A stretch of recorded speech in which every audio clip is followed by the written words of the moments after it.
welcome. And today I can't wait to chat more to Brianna about sustainable selling. It's a topic that I want to learn loads more about. And I know a lot of people, when they're building their brand, struggle with the whole selling and marketing side. But Brianna's going to let us know about how it can be actually quite good for the soul and not so, not so soul sucking. Welcome, Brianna. Do you want to tell us a little bit about you? And I'd love to know, like, the first thing you like to do before you start your working day as well. Oh, that's such a good question. Thank you. Pleasure to be here. So I am a sales consultant. That's who I am. That's what I do. And I work with founders on creating their sales strategies and executing them and helping them ask for money from clients, which is definitely a hang up for a lot of folks. And I come from a background in sustainability. So selling sustainable products, things like compostable packaging, which, has all kinds of issues with it. And I learned a lot about what sustainability means through that lens, all the way through to supply chain and what it looks like to have fair labor practices and different materials. So I come from sustainability as a background. And nowadays my updated definition of sustainable selling has to do with being able to do it like consistently, regularly, with joy. And what you're selling has clarity around the impact and hopefully some measures to reduce. So it means both things. How I start my day. Oh, it depends. I like to get up quite early. I like to enjoy a cup of coffee before I even get after it. And so sometimes that means a little tarot card reading in the morning. That's often how I start my day. Sometimes just a quiet moment, kind of thinking about what it is I want to be achieving in that day. And then other times I'm just like at my computer in my pajamas, like getting into it, which is not, I don't recommend that. That's not the best approach because for me, it always ends up feeling like I haven't done anything. So I think having a delineation of I am ready, I am starting, what am I approaching is most important to me. Yeah, I'm a big fan of a morning ritual because I think it sets your intention for the day and your energy and you kind of the way you think. So I think when I just jump in without doing anything, everything feels a little bit chaotic and probably not making the best decisions. But that's a whole other thing that we could talk about. So you spoke about what is sustainable selling. Is there anything you want to kind of expand on it and how it's a little bit different to regular selling and what people might kind of associate with regular selling? So what makes sustainable selling a little bit different? Yeah, I mean, the act of selling is simply the art of the ask, right? So, like, to sell something is simply I have presented to someone something that I hope they find benefit and value in. Please pay accordingly. And so, I think, the definition of sales has been a little bit muddied, and that's because we have so many negative connotations to it. And kind of fair enough, like as a sales job, one of the lowest barrier to entry jobs you can get, right? So if you want to make money, you can get into this job and like sell stuff and make money. And so that kind of attracts like a bit of a disconnect. And by disconnect, I'm kind of getting at the greed component. Like it can attract that. And we all have a little bit of nugget of that in us. It depends on like where we're operating from. So I think there's nothing wrong inherently with the art of asking for money for value. Like there's nothing wrong with that. So I think to do it sustainably simply means the value, you understand the value of what you're trying to do, and you're communicating it. And whether that's a yes or a no, I think people can get a little beaten down on who they're asking in the first place. Like, am I choosing the right people?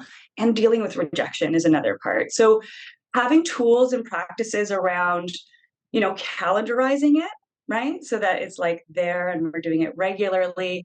And then a little like self-care after. So it's like, and to mind the waves, like when things go well in sales, it's like, I'm amazing. You're kind of up here and everything's like, wow, okay, this is working.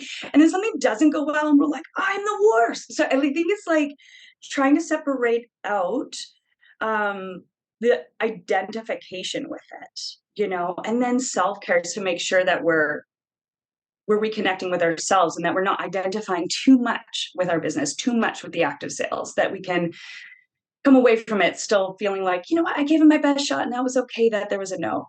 Yeah, And, yeah. that was okay. And leave a little bit of space for that. Maybe buffer your sales meetings with a little bit of time after so that you're like, okay, we're resetting, we're getting a snack, we're getting a water, we're doing whatever, and then try again. I like how you simplified it. It's just you've got something of value and you're offering it to this person. And do they want it? Yes. Or do they not want it? No. And that makes it sound a lot nicer, especially for sustainable business owners, because they obviously, whatever they're doing or creating or the service, they're really proud of and they feel it's going to value the person and the planet as well in some small way. So, yeah, it should be like a bit more of a confidence. And I think there's a real confidence barrier, isn't there?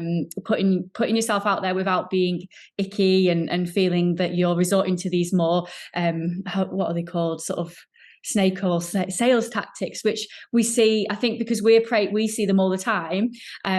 It's hard to kind of go, right, I'm going to do this differently, and they do get results, I suppose, these kind of forceful and powerful ones. But what are the main kind of problems that you see the more sustainable kind of purpose-driven business owners struggling with sales?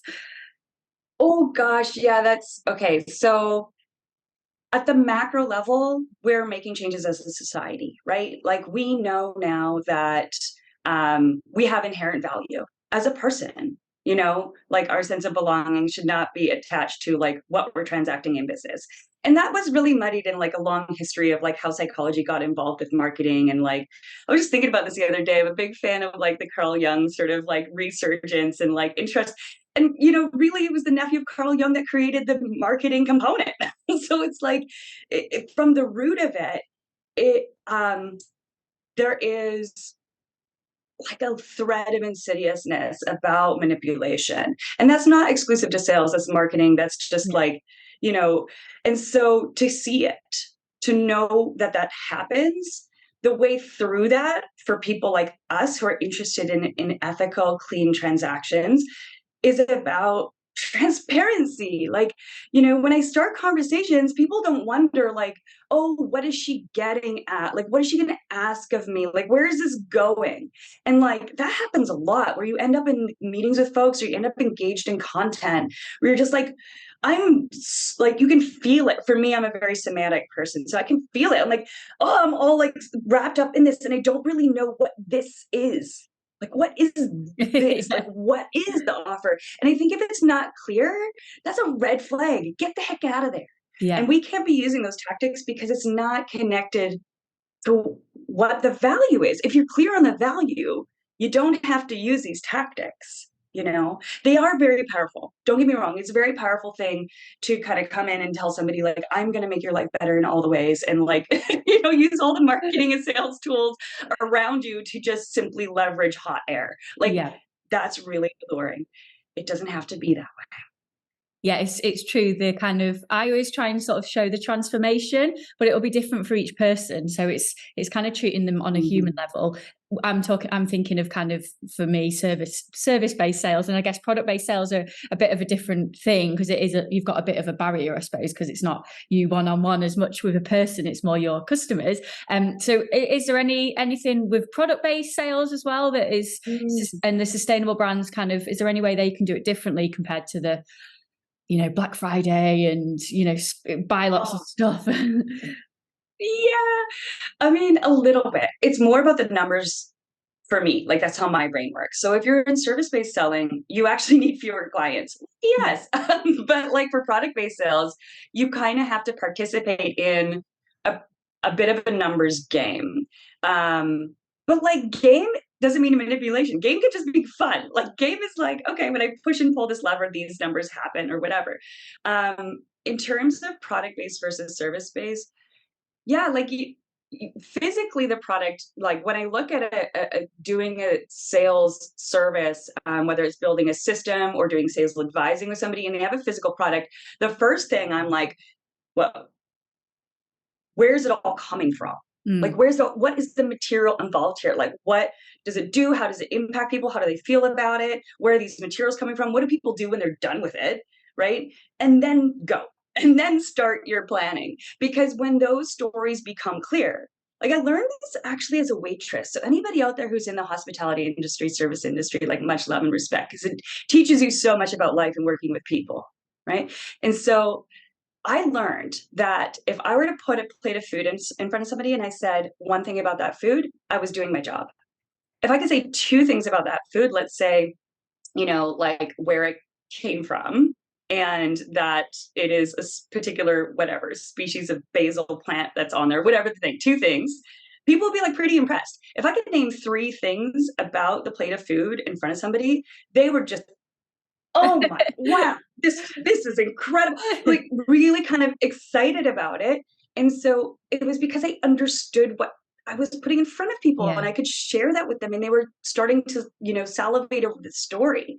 So when we're doing sustainable sales for product, we look into the material foundation and not only for the good stories, this is where transparency comes from.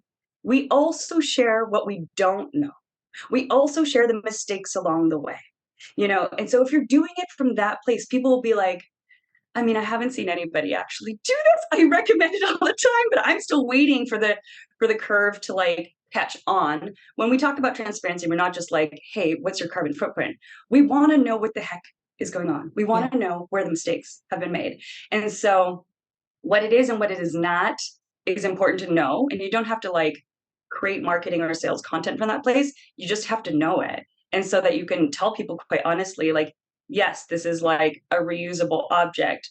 No, it's not made in whatever, North America. Like it comes from China. Like everything still comes from China. Like that's just the world we built. Yeah. And we all contributed to that. So just being honest about it and knowing that is really helpful in creating the genuine connections. That's what I find, and helping people like see that you're doing this authentically.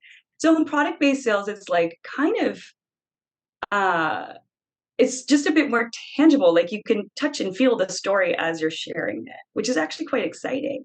In service-based sales, like when I say sustainable product sales, I also mean service. I do see service as product. Anything that you can kind of parcel up and charge money for in exchange of value is considered product in my brain. But in service-based, it's really about like, first of all, for those solopreneurs out there, don't spread yourself thin. Like get clear on what you do, and knowing what you don't do is a part of that. And so again, honoring like where you come from in that, knowing some of the mistakes that you've made, being able to like, again, you don't need to lead with that, but like knowing that helps people understand like this is a real authentic person that I'm dealing with. And they worked really hard to get here and they're going to work really hard for me. How great, and we just, it's about trust at the end of the day. So there's no better way to formulate trust than to really know like what you're doing, connect with it and start from that place. Yeah, I think I was reflecting on when I've been on the other side. So maybe I've been wanting to find someone to work for me and as a service-based provider. And it's really interesting to do it on the other side and kind of reflect back how they made you feel. And I remember one where the guy just spoke at me completely. We can do this. We're amazing. We can do this. And it made me go, wow. I mean, I don't do that. I really like, I don't talk very much on mine. I'm always like, listen to what the person's got to say and hear what they need help with. And that's one of the things that I think that there's with service-based, like people think that they've got to go on and like tell the person how great they are. And it's actually, no, you need to listen to that person and hear what they need.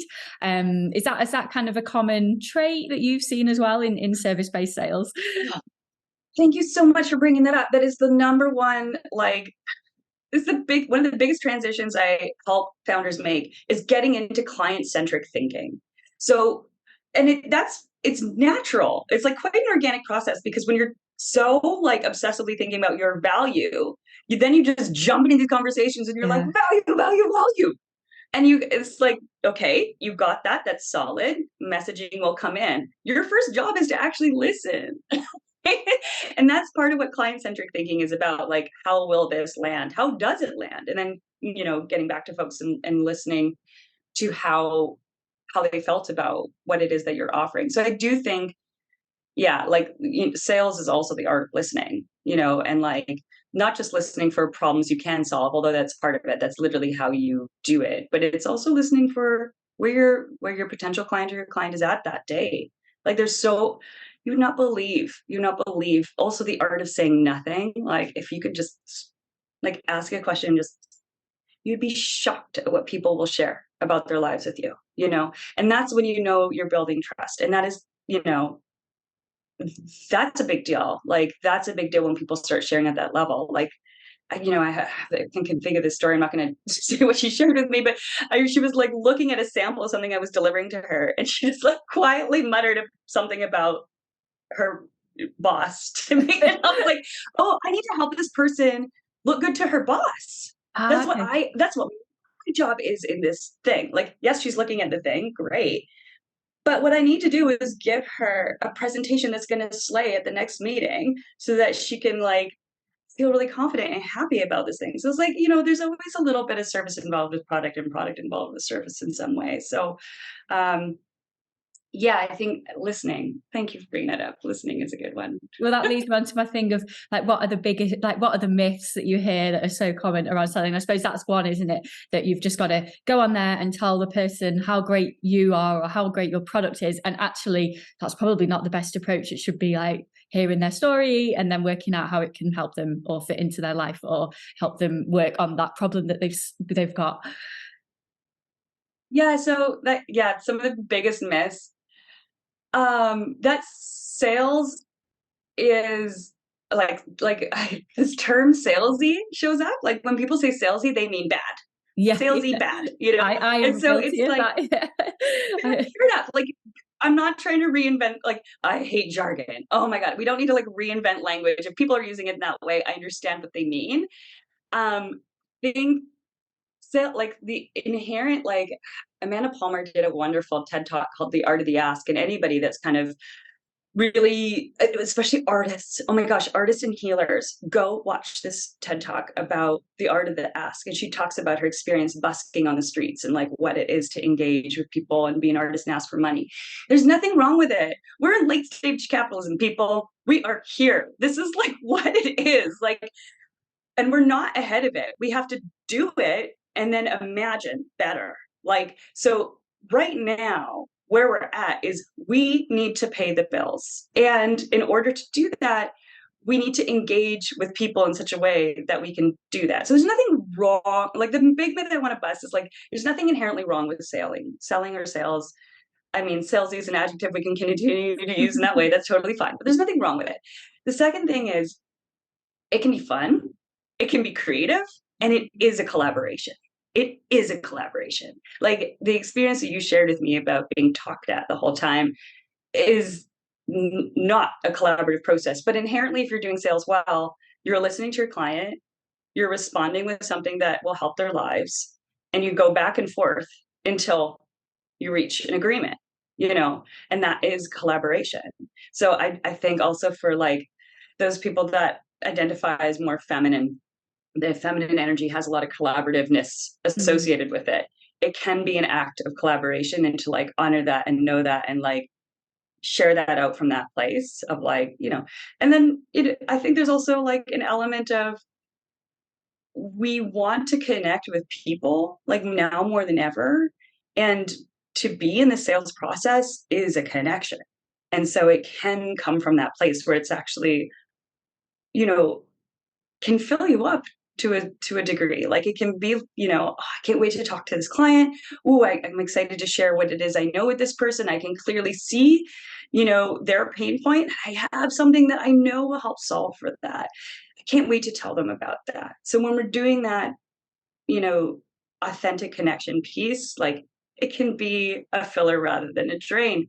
But I think we've talked about this before. You mentioned this before, but like, what about introverts? Yeah, I was going to ask you that actually. I was going to say, so yeah.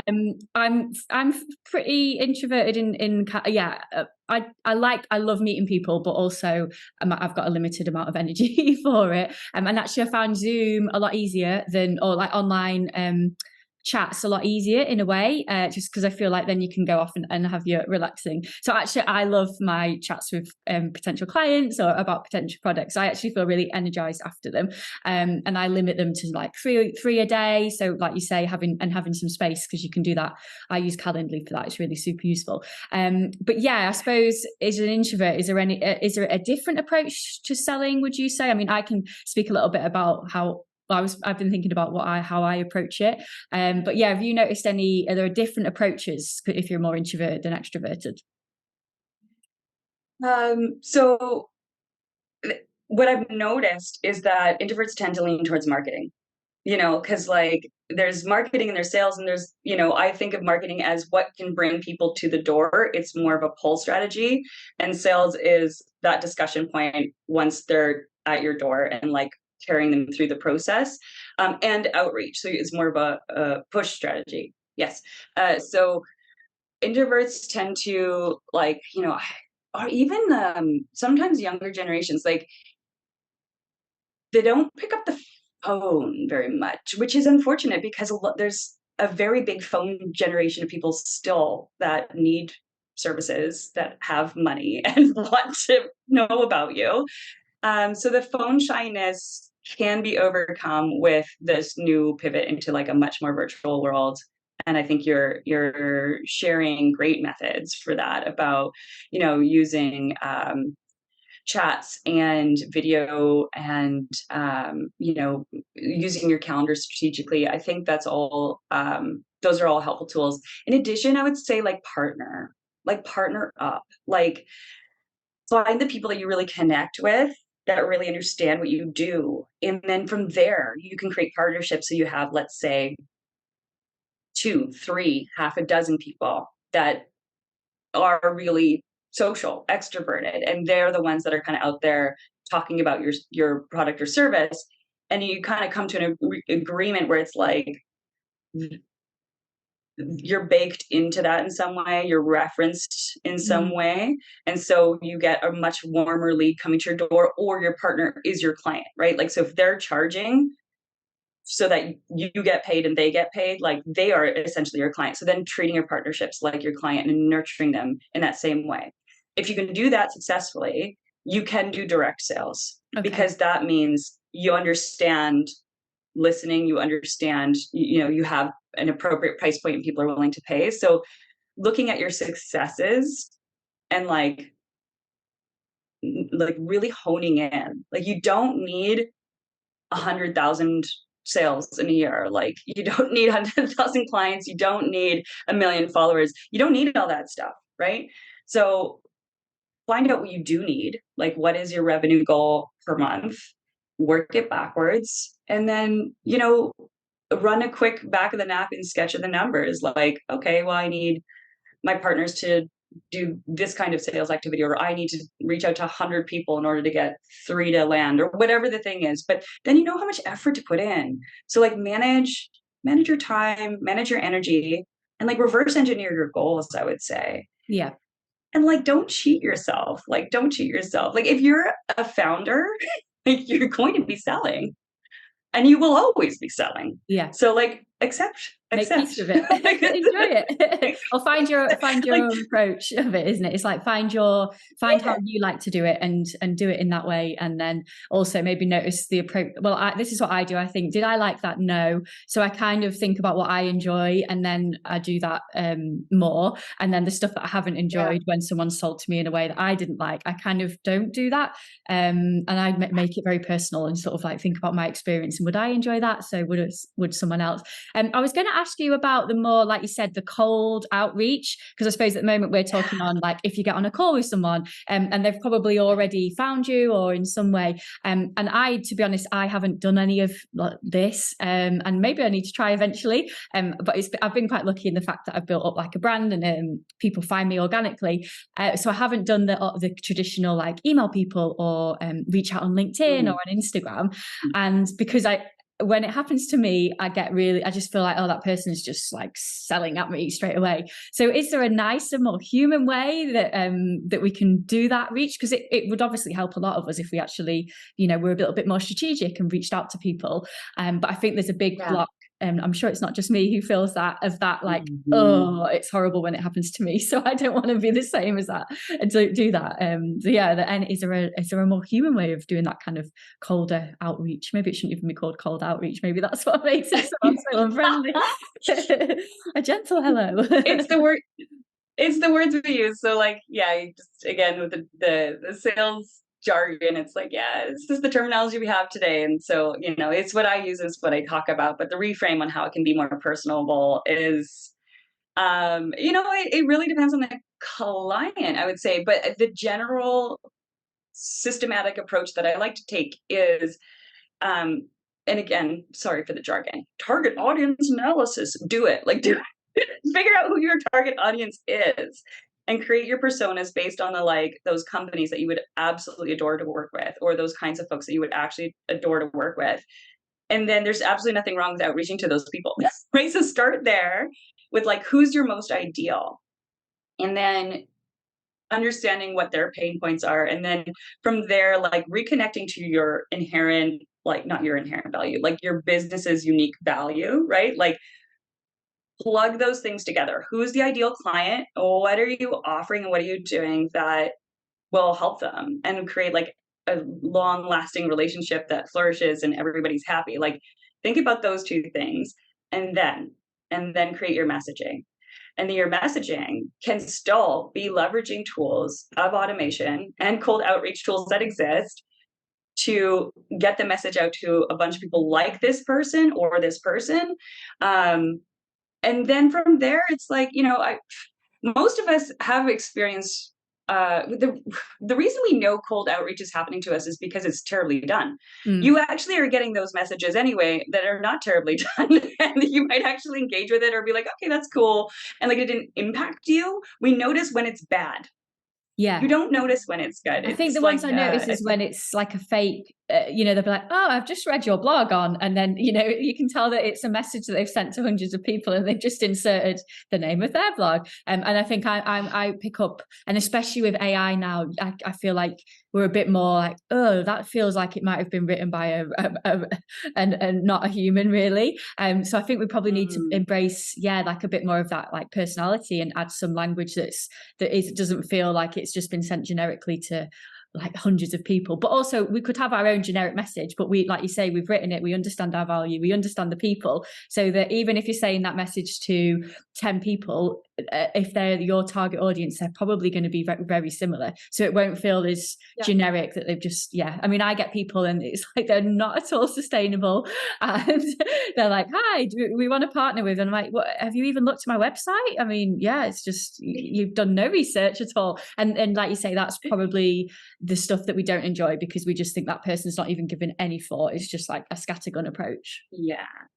Yeah, I mean, I'm of two minds of it right now, and I think the landscape is changing. But I also think like AI generated messages are going to be like the email of like 5 years from now. So it's like we feel really uncomfortable with this now, but like when have we ever felt super comfortable with technology that's completely made our work life radically different? Like there's always a bit of something in the beginning, and I do believe that this like endless amount of content generation that AI is doing now is just, increasing the void in which we've all been screaming into for the last while anyway. So, to put a little bit of perspective on this, like the people that are going to be your client, there are like sort of templated sales numbers that I think can be helpful to think about. Like if you reach out to 100 people and 5 of them are going to end up wanting a proposal from you, you still have to like reach out to 100 people. And most of them are going to be a no. And so, the question is, do you want to spend your time carefully researching all of those 100 people? Probably not. And so your generic message is can still be powerful, can still be potent. It just might not be tailored. You tailor it as you go through the get to know each other process. Like if we all get those terrible things where it's like, there's a link and it goes to this terrible website and it's like, get leads today, but it's like, so it's like, if that's what's going on, it's probably no. But like if it were coming from you where you're like, hey, I do like, branding for conscious brands and companies, and I see a connection, do you want to talk? And I went to your website, I'd be like, yeah. So like having it can still be generic, tailored as you get to know somebody. When they respond or like you get really interested in them, then you can start to like tweak it down. But like at the end of the day, if you're not using a bit of AI to like help you get ahead of like your time management and your content creation, like just let's like you can talk that out. A lot of time. Maybe like Yeah, totally. So is there so obviously I do branding and sales. How can branding and sales work together? Yes. Oh, I love this question. So, I sales is an activation of a brand, right? Sales is an activation of a brand. So, like, if your branding is freaking great, and maybe maybe you rank on SEO for something, good for you. Like, you can draw people in, great. But to complement it with a sales strategy, it simply means we have like a building block that's solid, that's invested, that's gorgeous. Now we're going to talk about it to people. That's all.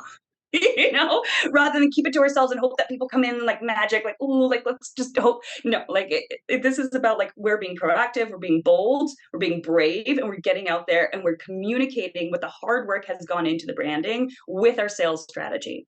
It can also go the other way. And I'm a big fan of the other way, by the way. Like, I think you and I have touched into this before. I'm a sales first kind of gal. Don't build a brand if you don't have any sales. You're going to waste your money. And then you Yeah. don't know why, because you haven't closed anything and people haven't told you. I actually really value, this is going to happen a lot to people you work with. I actually value the thing that, you know, you as the seller find easiest. And so we get really like, we overcomplicate stuff. We're like, oh, we need to sell this, this, this, and this. We need a big combo pack of like everything under the sun. But what your client might say is, I actually just really love meeting with you and feeling inspired from our meetings. And you're like, oh my God, I can charge for that. So it's so important to do a sale first. And you do that by talking to people you know about what it is that you're doing. And eventually something kind of comes up. So you want to aim for about like, $5, $10, $20,000 of revenue before you kind of get into a branding. Because like, people must come to you and be like, I want a brand, and they have no money. Like, Yeah, you have to get money yeah. first. So sales first and then brand. And then if you have the great building blocks of a fabulous brand, activate it with a sales strategy that really connects into the messaging and provides you with a great outreach strategy and a manageable way to funnel the communication so you can be engaging in an authentic way that's calendarized, that respects your time, respects your introversion, whatever is going on Yeah. for you. So that's kind of how it fits together in my mind. I love that, like the building back. I was thinking of like a person who's written this amazing song, but if they just sort of play it in their bedroom, no one gets to hear it. And I suppose it's like, yeah, you might have an amazing brand, but you've got to get it out there as well. And some people find one side easier and some people find the other side easier. But yeah, I do see it. I see, and I feel like when I'm on my calls, people have already like connected with me because of my brand. So then it feels really nice. It just feels very, very, very organic. So I love that. Have you got, as we wrap up, 3 or even 1? I don't know if you want to do 3, or is it better to just keep it simple and give people who might struggle with sales like your 1 top tip or something they should just go and do this month? Yeah. Every week, block 1 hour, repeat event, make it like midweek, Tuesday through Thursday, and do outreach to people who haven't heard of you yet. Like, by outreach, I mean like, pick up the phone, send an email, and then you have to track it, right? So you track it. You're like, I'm outreach. You do it in a spreadsheet. You don't need a CRM when you're doing it at such small numbers, right? Outreach, track it, and then follow up. Everything gets lost in follow up. Sales is about follow up. If you're just doing a bunch of like smattered messages, you're not doing sales. Like, you're doing, you're starting, but you're not doing the whole thing. So do that every week. And then look at that as like your workout. Like, do we love the gym? Oh, I mean, nobody loves the gym, but we do it because our bodies benefit from that action. If you want your business to benefit from a sales activity, block 1 hour a week. Don't mess with it. If you mess with it and fall off track, you're messing with your revenue. So in order to grow like immediately, try it. Just try it for a month. And if you're like, this does not work, I want to hear from you, because I will fix your messaging for free if that's what's going on for you. So I think just like honor the outreach and honor the conversations the way you would with, with your self-care practice, with your Yeah. gym routine, with your, like with your other habits. Like, it doesn't have to be icky. It doesn't have to be bad. If you would enjoy getting those messages, it's okay to send those messages. I feel inspired. I'm going to go and do this myself, because this is one area that it always gets pushed to the side. So that's amazing. And can people find you? If people need a bit more help or support with sales, yeah, what should they do? Oh, thank you for asking that. So, sustainableproductsales.com is my website.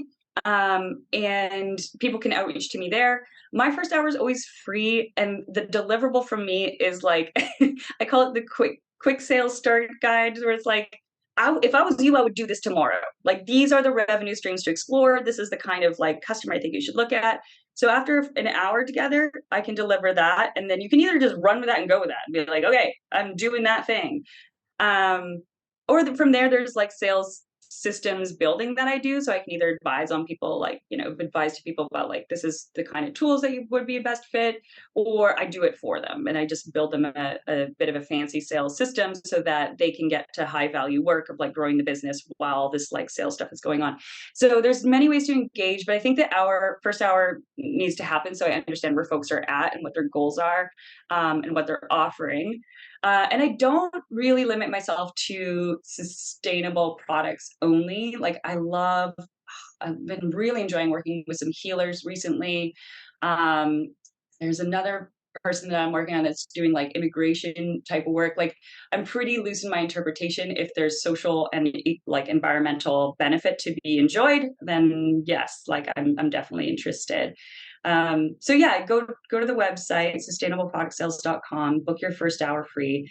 And, that's enough to kickstart just about anybody into a bit of habit forming around sales. Yeah. Oh, it's been such a great chat. I feel so much more inspired to do sales, and so much more kind of like, it doesn't feel as like, so that's amazing. So thank you so much for sharing all your wisdom, and I'll put all the links below as well, so you can kind of find a little bit more about it and dive deeper with Brianna. But yeah, thank you so much, and I'll hopefully chat again soon.